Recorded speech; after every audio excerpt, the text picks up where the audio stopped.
Esse vídeo é sobre algo que acontece com você todos os dias e que você provavelmente nunca parou para perceber. Você não se vê.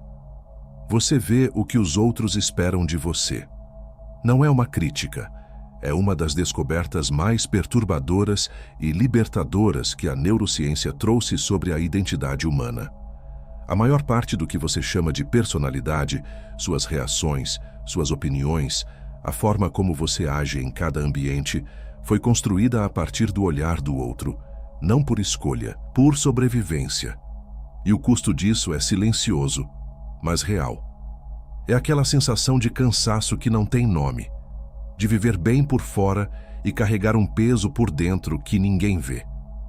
Ao longo desse vídeo, vamos entender exatamente como esse espelho invisível foi construído dentro de você e o que acontece quando você começa pela primeira vez a se ver de dentro para fora. Existe um momento que quase ninguém consegue nomear, mas quase todo mundo já viveu. Você entra numa sala. Pode ser uma reunião de trabalho, um jantar de família, um encontro com alguém que ainda não te conhece bem. E antes mesmo de dizer uma palavra, algo dentro de você já começou a se reorganizar. O tom de voz muda levemente. A postura se ajusta. Certas opiniões ficam guardadas. Certas emoções são dobradas com cuidado e colocadas de lado, como roupa que não combina com o ambiente. Você não decidiu fazer isso. Não houve uma escolha consciente. O corpo simplesmente soube, antes da mente perceber, que era preciso se adaptar. Agora aqui está a pergunta que esse vídeo se propõe a percorrer com você. Se você se reconfigura automaticamente diante do olhar do outro, quem é você quando ninguém está olhando? Não é uma pergunta filosófica sem resposta. É uma das investigações mais concretas que a neurociência e a espiritualidade convergem em apontar como central para a vida humana. Porque a identidade que a maioria das pessoas defende com tanta convicção, aquela que diz "eu sou assim", "sempre fui dessa forma", "é minha personalidade", pode ser, em grande parte, um reflexo construído, não por quem você é, mas pelo que aprendeu a ser para continuar sendo aceito.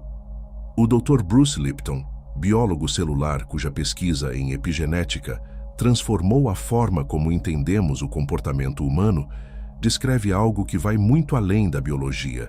Segundo ele, a célula não responde ao que é real, ela responde ao que percebe. E o ser humano funciona da mesma forma. Não é a realidade que molda suas reações, é a leitura que você faz dela. E essa leitura foi construída muito antes de você ter idade para questioná-la.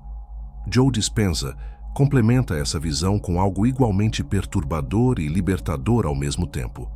Ele explica que a identidade, aquilo que chamamos de personalidade, é em grande parte um conjunto de emoções memorizadas, padrões repetidos tantas vezes que o cérebro passou a tratá-los como verdade, como natureza, como destino. Mas, se a identidade foi aprendida, ela também pode ser revisitada. Esse não é um vídeo sobre mudar quem você é. É um vídeo sobre descobrir o que ficou escondido por baixo de tudo que você aprendeu a mostrar. Há uma cena que ficou registrada na memória de milhões de pessoas. No filme Matrix, há um momento em que o personagem começa a perceber que o mundo ao seu redor não é o que sempre pareceu, que existe uma camada invisível entre ele e a realidade, que as regras que acreditava serem naturais foram, na verdade, instaladas, e que o maior obstáculo para enxergar isso não era o sistema, era a familiaridade com ele. Esse momento de percepção, esse instante em que algo dentro de você começa a suspeitar que há mais por baixo do que a superfície mostrou, é o ponto de partida deste vídeo. Porque a pergunta não é se você vive para a aprovação dos outros. A pergunta mais honesta e mais difícil é: você ainda sabe distinguir o que é genuinamente seu do que foi construído para ser aceito? Há uma diferença entre adaptar-se ao mundo e perder-se nele. E muitas pessoas chegam a determinado momento da vida, às vezes aos 30, às vezes aos 45, às vezes num silêncio inesperado de uma tarde comum, com a sensação estranha de que estão carregando um peso que não reconhecem como seu. Uma identidade que serve ao ambiente, mas que cansa por dentro. Esse cansaço não é fraqueza, é sinal. É o observador interior, aquela parte de você que nunca foi completamente programada, tentando se fazer ouvir. Ao longo deste vídeo, vamos percorrer 4 territórios que raramente são explorados juntos. Primeiro, vamos entender como os neurônios espelho constroem silenciosamente a identidade a partir do olhar do outro. Depois, vamos olhar para a biologia da aprovação, o que acontece no corpo quando você age para ser aceito. Em seguida, vamos fazer a pergunta mais simples e mais esquecida: quem você é quando ninguém está olhando? E por fim, vamos explorar o que significa sair do espelho e começar a habitar a si mesmo, não como uma promessa de transformação rápida, mas como um convite a uma clareza que talvez você já soubesse em algum lugar dentro de você que estava esperando. Existe uma descoberta da neurociência que, quando você entende de verdade, muda a forma como olha para cada interação que já teve na vida. No final dos anos 90, um grupo de pesquisadores italianos liderados por Giacomo Rizzolatti estava estudando o cérebro de macacos quando encontrou algo que não esperavam. Havia neurônios que disparavam não apenas quando o animal realizava uma ação, mas também quando ele simplesmente observava outro realizar a mesma ação. O cérebro não distinguia entre fazer e ver fazer, entre viver e testemunhar.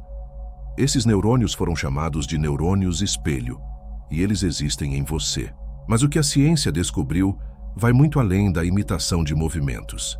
Esses mesmos circuitos neurais são ativados quando você observa emoções, intenções, estados internos de outras pessoas. Quando alguém ao seu redor sente medo, uma parte do seu cérebro processa esse medo como se fosse seu. Quando alguém demonstra desaprovação, seu sistema nervoso registra esse sinal antes mesmo que sua mente consciente forme um pensamento sobre ele. Você não apenas vê o outro, você o processa por dentro. Agora traga isso para a infância. Imagine uma criança de 4 anos, o cérebro ainda em formação, operando predominantemente em ondas θ, um estado que Bruce Lipton descreve como semelhante ao hipnótico, um estado de profunda abertura, onde tudo que é observado é absorvido sem filtro, sem análise, sem questionamento. Nesse estado, a criança não aprende apenas comportamentos. Ela aprende o que é seguro, o que é perigoso, o que gera aproximação e o que gera distância.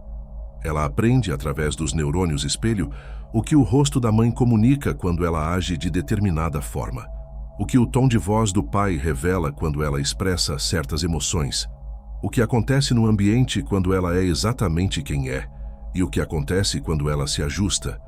E aos poucos, sem nenhuma decisão consciente, ela começa a construir um mapa, não um mapa do mundo, um mapa de si mesma diante do mundo. Esse mapa diz: isso é aceito, isso não é. Essa parte de mim gera conexão, essa parte afasta. Mostre isso, esconda aquilo. O problema não é que esse mapa foi construído. O problema é que a maioria das pessoas chegou à vida adulta ainda navegando por ele, sem perceber que o mapa foi desenhado por outros em condições que já não existem mais. Bruce Lipton é direto ao descrever esse mecanismo. O subconsciente, diz ele, funciona como um gravador. Ele não avalia, não julga, não filtra. Ele registra padrões e os reproduz com precisão, especialmente os padrões que foram associados à sobrevivência emocional. E a aprovação para um ser humano em formação é tão vital quanto comida e abrigo. O cérebro não distingue rejeição social de ameaça física. Ambas ativam o mesmo sistema de alarme. Então, o que você chama de identidade pode ser, em grande parte, o conjunto de respostas que seu sistema nervoso aprendeu a dar para continuar sendo aceito. Não é fraqueza, é arquitetura. É a forma como o cérebro humano foi desenhado para funcionar, aprendendo com o ambiente, absorvendo padrões, construindo estratégias de pertencimento. O que não foi previsto nesse design é que a maioria das pessoas nunca recebe a oportunidade de revisar o mapa, de perguntar: esse padrão ainda é meu? Essa reação vem de quem eu sou, ou de quem aprendi a ser para não ser rejeitado. Há uma imagem que ajuda a sentir isso de forma concreta. Pense num espelho que você carrega desde criança. Não um espelho físico, um espelho social. Cada pessoa ao seu redor, ao longo da vida, refletiu uma imagem de você. Pais, professores, amigos, parceiros. Cada olhar, cada comentário, cada aprovação ou desaprovação foi uma camada adicionada a esse reflexo. E com o tempo, você parou de se perguntar quem você é. Passou a observar o que o espelho mostrava e acreditou que aquilo era você. O espelho não mente, mas ele também não mostra tudo. Ele mostra o ângulo que o outro escolheu, a luz que havia no momento, a distância de quem olhava. E nenhum espelho externo tem acesso ao que está por dentro, àquilo que observa, que sente, que permanece silencioso enquanto a imagem refletida muda de acordo com quem está na sala. A pergunta que começa a emergir aqui não é filosófica, é visceral. Quanto do que você acredita ser é genuinamente seu?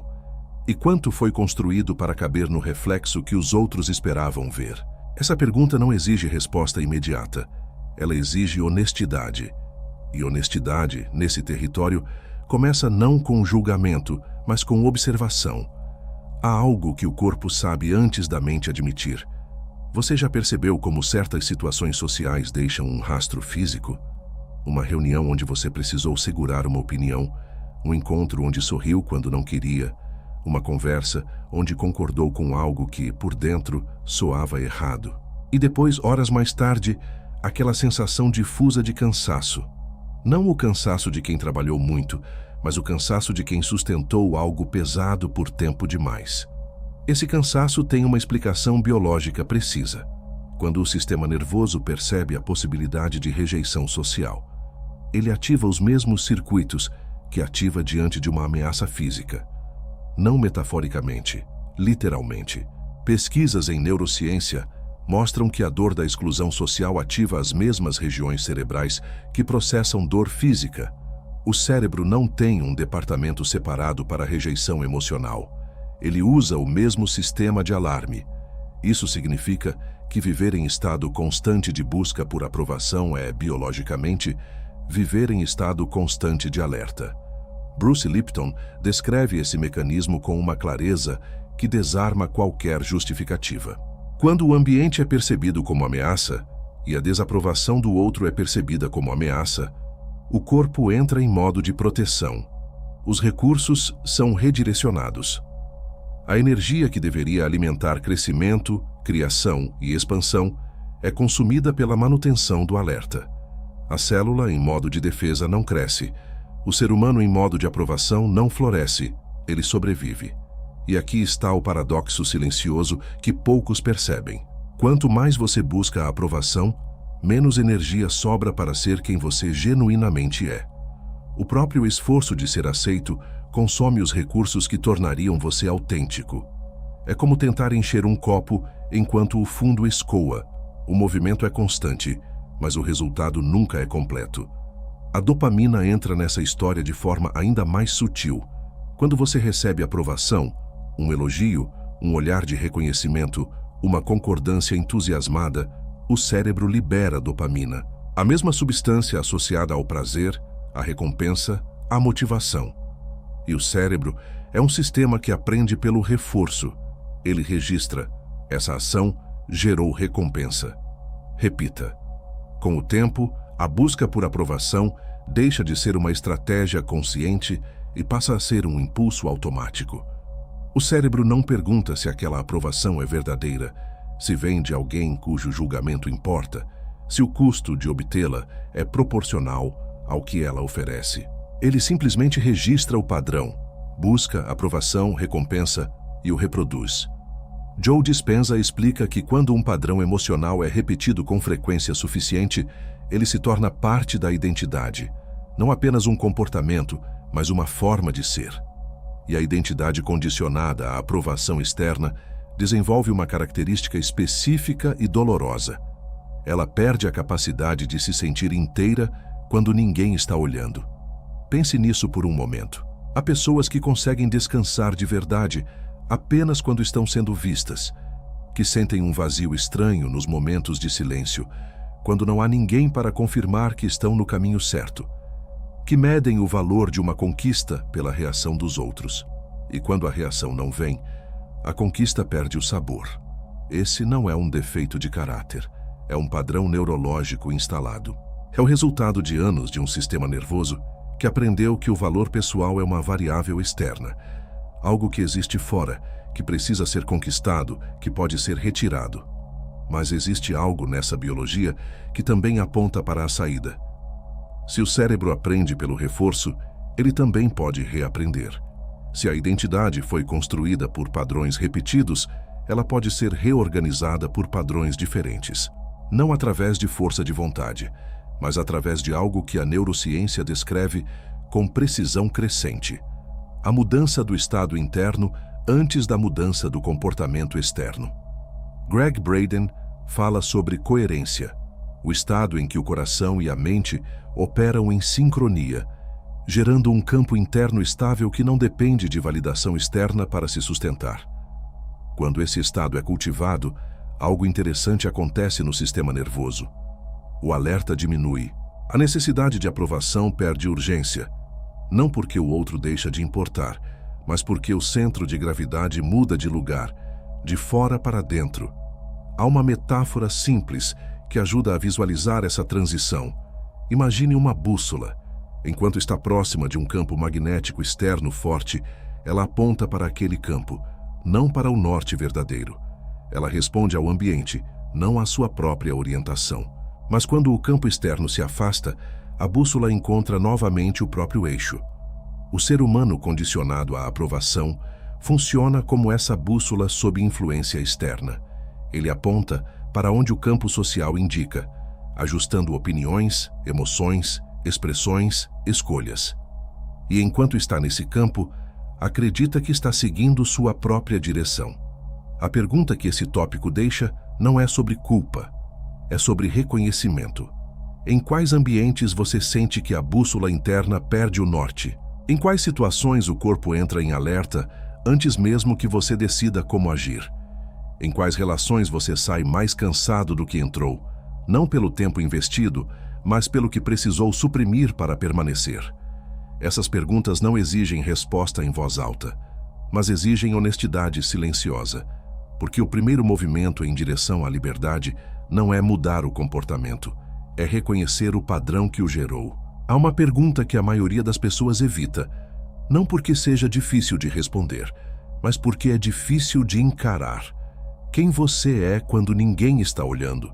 Não o que você faz, não como você age, mas o que você sente que é, naquele silêncio específico de uma tarde sem compromissos, num momento em que não há papel a desempenhar, nenhuma expectativa a cumprir, nenhum olhar a corresponder. Muitas pessoas, quando chegam a esse silêncio, sentem um desconforto que não conseguem explicar. Uma inquietação sutil, uma vontade de preencher o espaço com qualquer coisa, o celular, uma série, uma tarefa desnecessária. Como se o silêncio, em vez de descanso, trouxesse algo que preferem não encontrar. Esse desconforto raramente é vazio, quase sempre é sinal.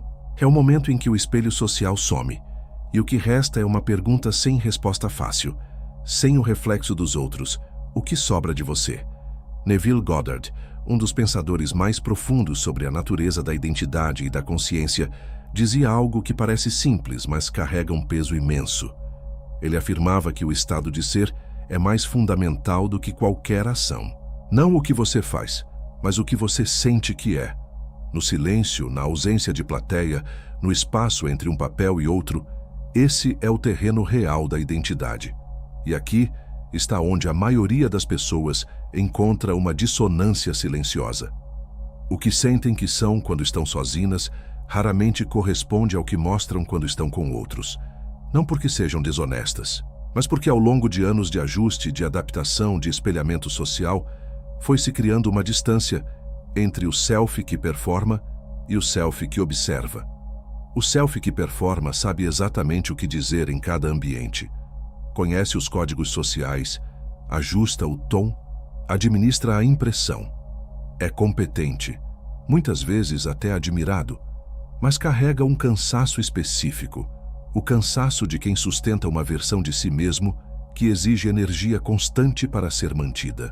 O self que observa é mais silencioso, mais difícil de acessar, mas é ele que acorda às 3 da manhã com uma sensação de que algo não está certo, que sente o peso de uma escolha feita para agradar antes de ser feita para satisfazer, que reconhece num lampejo raro de honestidade interior que há uma distância entre a vida que é vivida e a vida que seria vivida se o olhar dos outros não fosse uma variável tão pesada. A neurociência oferece uma linguagem para isso. O córtex pré-frontal, a região do cérebro associada à consciência, ao planejamento, à capacidade de observar os próprios pensamentos, é também a região que permite ao ser humano fazer algo que nenhum outro animal faz com a mesma profundidade: questionar a própria identidade. Quando essa região é ativada de forma genuína, não em modo de autocobrança ou julgamento, mas em modo de observação pura, algo interessante acontece. Os padrões automáticos perdem levemente a força. O espaço entre o estímulo e a resposta se expande. E nesse espaço, mesmo que brevemente, emerge algo que estava encoberto, uma percepção mais direta de quem você é quando não está tentando ser nada para ninguém. Joe Dispenza descreve esse processo como o início da verdadeira mudança interior. Não a mudança que vem de esforço e disciplina, mas a mudança que vem de percepção. Quando você consegue observar um padrão com clareza, ver de onde ele veio, reconhecer que ele foi aprendido e não inato, ele perde a transparência que o tornava invisível. E o que perde transparência pode ser questionado. O que pode ser questionado pode ser transformado. Mas antes da transformação vem algo mais simples e mais raro: o encontro. Há pessoas que chegam aos 40, aos 50 anos, com uma vida organizada, relacionamentos funcionando, conquistas reais, e ainda assim sentem que nunca se conheceram de verdade.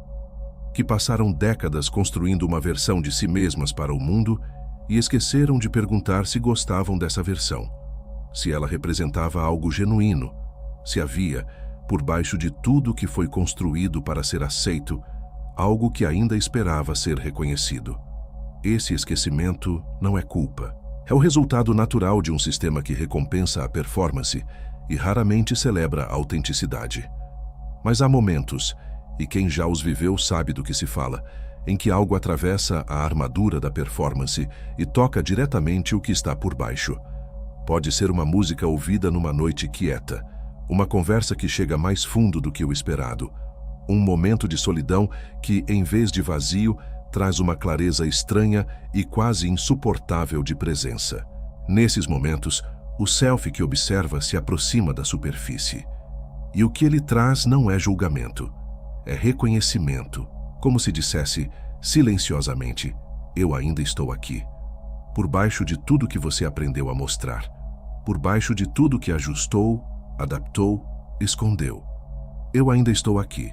Greg Braden fala sobre a coerência entre coração e mente como um estado em que o ser humano acessa uma inteligência mais profunda do que a racional. Um estado em que as respostas não vêm de fora, de aprovação, de validação, de confirmação externa, mas emergem de dentro com uma clareza que dispensa justificativa. Esse estado não é místico, é mensurável, e ele começa quase sempre com a disposição de ficar em silêncio tempo suficiente para ouvir o que estava sendo abafado pelo ruído da performance. A pergunta que fica não é filosófica, é prática. Quando foi a última vez que você ficou sozinho, verdadeiramente sozinho, sem tela, sem tarefa, sem papel a desempenhar e simplesmente observou o que emergia? Não para resolver, não para julgar, apenas para ouvir. Porque quem você é quando ninguém está olhando não é uma versão menor de você. Pode ser, na verdade, a versão mais verdadeira que você ainda não se permitiu conhecer completamente. Chegamos ao ponto mais delicado de tudo que foi explorado até aqui, não porque seja o mais complexo, mas porque é o que exige algo que nenhuma informação, por mais precisa que seja, pode substituir: a disposição de agir a partir de dentro, mesmo quando o ambiente ainda puxa para fora. Existe uma confusão comum que precisa ser desfeita antes de qualquer coisa. Sair do espelho não significa ignorar o outro. Não significa indiferença, isolamento ou uma postura de quem decidiu que as relações não importam. O ser humano é profundamente social. E os neurônios espelho que discutimos no primeiro tópico existem exatamente porque a conexão com o outro é parte fundamental da experiência humana. A questão não é deixar de se importar com o que os outros sentem. A questão é deixar de depender do que os outros pensam para saber quem você é.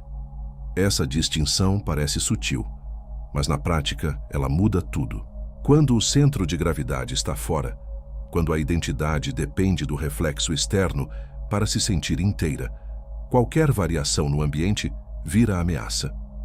Um silêncio interpretado como desaprovação. Um elogio que não veio no momento esperado. Uma mudança de humor do outro que imediatamente aciona uma pergunta interna: o que eu fiz de errado?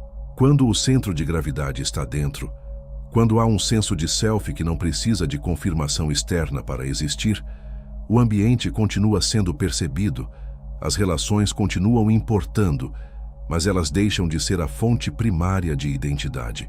O outro pode discordar sem que isso signifique que você está errado. Pode não aprovar, sem que isso signifique que você é insuficiente. Joe Dispenza descreve esse processo com uma precisão que vai além da psicologia. Ele fala sobre o estado emocional como o campo a partir do qual a realidade é cocriada. Quando o estado interno é coerente, quando há alinhamento entre o que você pensa, o que sente e o que acredita ser, o sistema nervoso sai do modo de sobrevivência e entra no modo de criação. E nesse modo as decisões deixam de ser reativas e passam a ser, progressivamente, expressões do que é genuinamente seu. Mas como esse processo começa na prática? Não com uma grande ruptura. Não com uma decisão dramática de mudar tudo de uma vez. Começa com algo muito menor, e por isso mesmo muito mais sustentável. Começa com a observação. Bruce Lipton explica que o subconsciente opera no escuro. Ele reproduz padrões que nunca foram questionados exatamente porque nunca foram vistos. O simples ato de trazer um padrão para a consciência, de perceber sem julgamento que uma determinada reação não é sua natureza, mas sim um aprendizado antigo, já interrompe parcialmente o ciclo automático. É como acender uma luz num quarto que funcionou no escuro por anos. O quarto não muda imediatamente, mas agora você pode ver o que está nele. Há uma prática simples que emerge naturalmente dessa compreensão. Nas próximas situações em que você perceber o corpo se reorganizando automaticamente diante do olhar do outro, o tom de voz mudando, a opinião sendo guardada, a emoção sendo dobrada e colocada de lado, pause internamente por um instante, não para se julgar, não para forçar uma mudança imediata de comportamento, apenas para perguntar com genuína curiosidade: o que estou protegendo agora? O que esse ajuste automático está tentando evitar?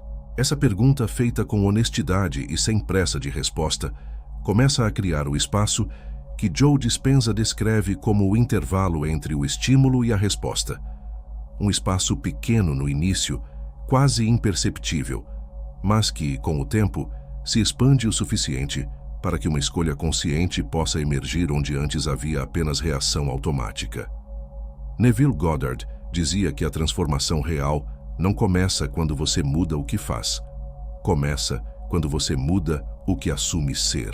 O estado de ser que você habita antes de qualquer interação, a sensação interna de quem você é, independentemente de confirmação externa, é o campo a partir do qual tudo se organiza. E aqui está algo que a ciência e a espiritualidade concordam de forma rara e precisa. Quando o estado interno muda de forma consistente, quando há uma prática genuína, mesmo que imperfeita, de habitar a si mesmo antes de habitar o ambiente, a biologia responde. Bruce Lipton é explícito. Mude a percepção do ambiente e a expressão celular muda. O corpo que estava em modo de defesa começa a liberar recursos para o crescimento. A energia que era consumida pela manutenção da performance começa a estar disponível para algo diferente, para a criação, para a presença, para relações que não exigem que você se apague para pertencer. Não existe um momento de chegada nesse processo. Não há um ponto em que você acorda completamente livre do espelho social, imune à aprovação, totalmente habitado em si mesmo. Isso seria uma outra forma de performance, a performance de quem transcendeu a necessidade de ser visto. O que existe é um movimento gradual, uma aproximação progressiva de algo que sempre esteve presente, mas que foi sendo encoberto por camadas de adaptação. Como o bambu, que passa anos desenvolvendo raízes invisíveis antes de crescer rapidamente. Durante esse tempo, nada parece acontecer na superfície. Mas o subterrâneo está sendo estruturado com uma solidez que nenhuma tempestade encontrada depois conseguirá desfazer. Sair do espelho não é um ato de coragem dramática. É uma série de pequenas escolhas honestas. De momentos em que você percebe o ajuste automático e, em vez de seguir o impulso cegamente, pausa o suficiente para perguntar se ele ainda faz sentido. De instantes em que a voz interna, aquela que sempre soube mesmo quando foi silenciada, recebe um pouco mais de espaço do que recebeu ontem. E com o tempo, algo que parecia distante começa a se tornar familiar. A sensação de habitar a si mesmo, não como conquista, como retorno. Chegamos ao final deste vídeo, mas talvez ao início de algo que vai continuar acontecendo dentro de você nas próximas horas, nos próximos dias. Porque esse é o tipo de conteúdo que não termina quando o áudio para. Ele continua operando silenciosamente, como uma semente que foi plantada num terreno que já estava pronto para recebê-la. Percorremos 4 territórios ao longo desse tempo juntos. Vimos como os neurônios espelho constroem a identidade a partir do olhar do outro, não por fraqueza, mas por design. Como o cérebro em formação absorve o ambiente sem filtro e transforma a aprovação em estratégia de sobrevivência. Como esse processo, que foi necessário um dia, pode se tornar uma prisão invisível quando nunca é revisitado.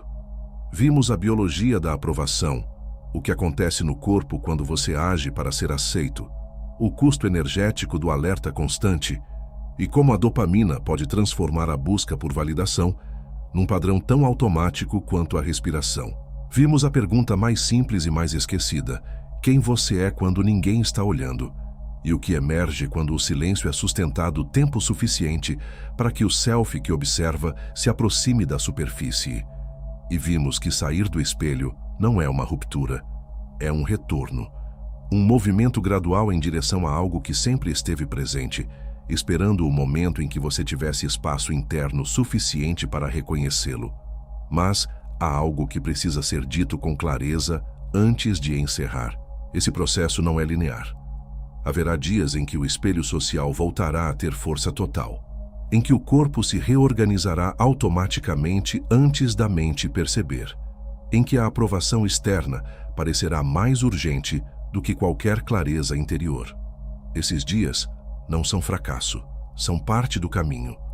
O que muda com o tempo e com a prática da observação não é a ausência do padrão, é a velocidade com que você o percebe e a distância crescente entre perceber e reagir automaticamente. Bruce Lipton diria que quando a percepção muda, a biologia segue. Joe Dispenza diria que quando o estado interno se torna coerente, o campo ao redor começa a responder de forma diferente. Neville Goddard diria que quando você assume, de forma genuína e sustentada, o estado de ser de quem já habita a si mesmo, o mundo externo começa lentamente a refletir essa realidade.